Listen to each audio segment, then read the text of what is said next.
Hey, what's up guys, Droids X3 here, and I just beat Lunastra, Arch Tempered Lunastra.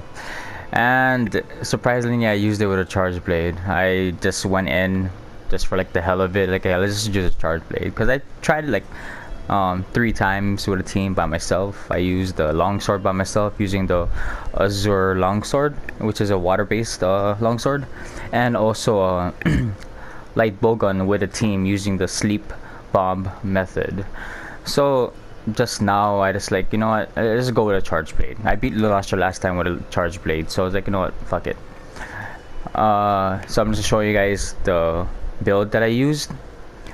Hopefully you guys can use it. So I used the Empress Alma Sticks, Drake and Armored Alpha, Cove Turret's Ire Beta, Kushala Grip Gamma, Drake and Coil Alpha, Empress Greaves Alpha, and Attack Charm, and my 2 mantles, the Temporal and the Fireproof. Alright, and I'll show you guys the the skill list here with the set bonus, so the 2 Draken sets. Attack boost 5, fire resistance. You gotta have fire resistance for this fight. Make sure your fire resistance is over 20, just so it can prevent you for those fire blights. Okay, and if you put in the fire resistance slots 3 times, then you'll get a bonus defense of 10. So defense is a good thing in this fight, especially since Lunastra is very quick, very agile, and whenever there's an opening, she will just turn and hit you, just counter you every single time. So you just gotta be patient in this fight and have a lot of defense, and make sure you're using armor skin and always be buffed. Your attack buffs and defense buffs, everything. Alright, critical eye level 3, critical boost 3, focus 3, artillery 3, stun resistance, health boost, wide range 2, just there because of the the Lunastra leg piece that I had. I just needed it for the leg boost, so yeah, this is bonus. Power prolonger, part breaker, airborne, and razor sharp skills. So these are like pretty much basic. The ones that you really have to do this to have if you're gonna be using the charge blade is artillery 3, and I forgot to put the magazine to increase 1 more file, but I beat them anyway. So yeah, you can add that to your slots if you can. And health boost, at least have level 2. You know, I mean, we're not speed running here, we're just trying to beat them. I beat him in like 30 minutes, but the video I'm gonna show you guys is just the edited out video, just showing you guys the highlights of the fight and everything. And power prolonger is optional. I just had it because I just had it in the build, and the only thing I changed is having the fire resistance. So set your build up however you may. Make sure it's high attack and has fire resistance of at least 20, so it can prevent you from getting that blight. So in the next clip I'll show you guys the fight. Alright.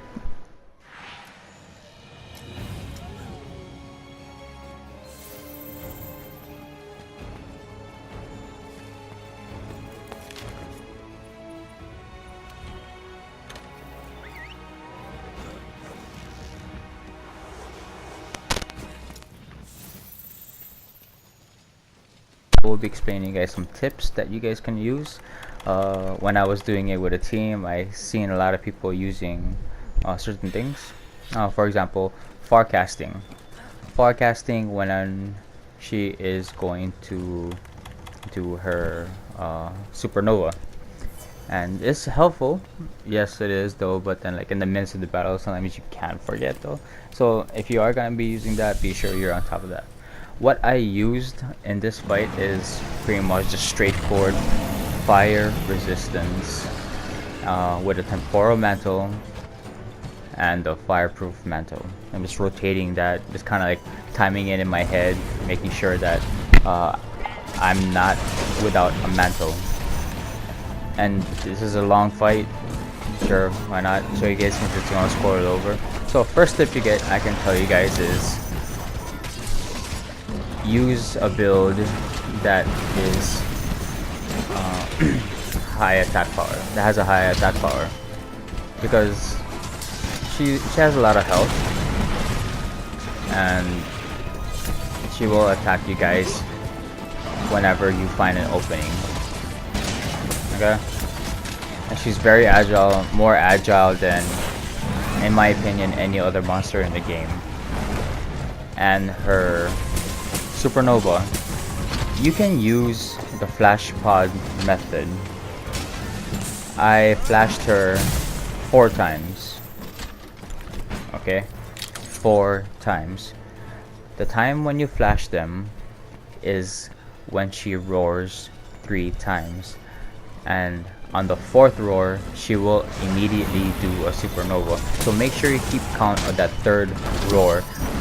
Right when she does her 3rd roar, make sure you're out in the open, you have your exit route, flash her, and run.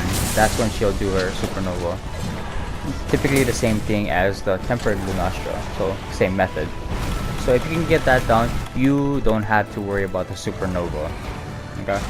And if you do get caught in the Supernova and you fall,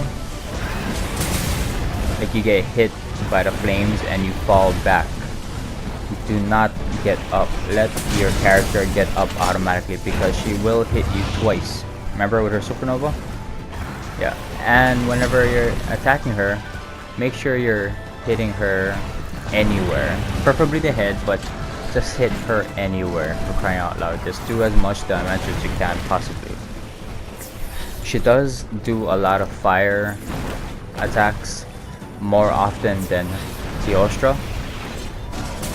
And the blue flames, no matter how much fire resistance you have, you will get burned. Not burnt blight, but you will lose health. And she roars a lot. Alright. And just, you can see, just run. You see how unpredictable that was? So just do the best you can to just like kind of avoid it. Keep your timing right. Flash her when you need to. Rotate your mantles, making sure that you always have a mantle in use. And then in the other part, you know where the pillars are? You make sure you drop both of those pillars. If you drop only one, then it's okay. If you miss twice, then it's a little bit more work for you because those pillars do a lot of damage and that will help you take her down. What else is there? If you guys have earplugs, you want to use earplugs to prevent the roars, you can do that also too. And if you're going to be using the bowgun, communicate with your teammates. Like put it on your your communication radio menu or something.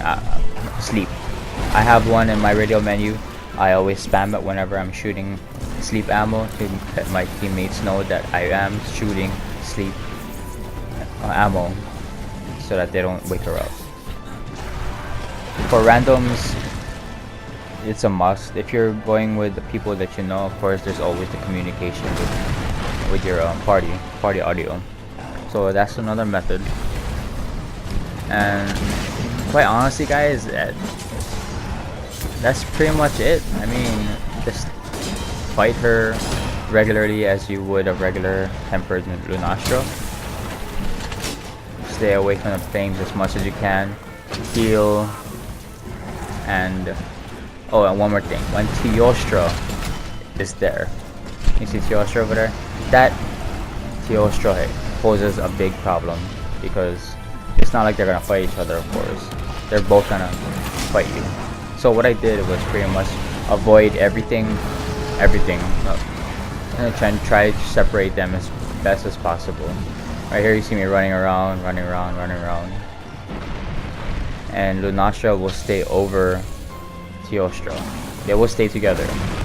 So do what you can to pretty much avoid them. And here you see me attempting to force Lunastra out of panic to do a Supernova. And yeah, I mean, other than that, just it's pretty basic. Just make sure you have a fire resistance over 20. You count the roars. You heal when need to. Hit her hard. Flash her after the 3rd roar. Make sure you keep that count. And if you're using sleep bomb, communicate with your teammates that you are going to be shooting sleep ammo. And that's about it. And if you guys like this video, guys, be sure to like and subscribe. The next video I'll be showing you guys will be the video of I beat extremely. Jesus Christ, finally. Anyway, stick around, watch the full video, and see you guys in the next time. See you guys next time. Alright guys, Droids X3 out. Shoots.